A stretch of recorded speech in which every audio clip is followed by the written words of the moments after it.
हमारे से मैच खेलबे? हाँ हाँ? जो लेके आओ सुबह लेके आई हम। जो ले देखो से भैया इज्जत के बात बा। कम से कम 10 ओवर में 200-300 रन मारल जाए। कैसा वो कमेटी में आ गई? तो सरवा सही में आगू रे। अरे तनी के मैच खेले बड़ा सा की झगड़ा करे रे। अई पगड़ी पानी के बैट वेदा काना पे लेके ए विनोद ए अशोक ए अभियंता ए पीयूष मैच भी है यार, इज्जत के बाद भी खेल के जीत चल जाऊ ना।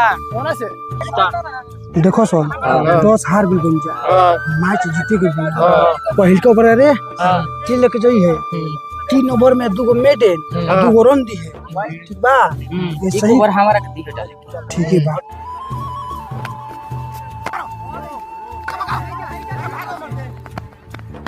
बुचड़ा लेगे ना बढ़िया से कहना फेंकी है, कुल ईयर कर मरी है। ठीक बा? तोरा पूरा 0 रन देवे के बा, एगो वाइड नती है ना, चला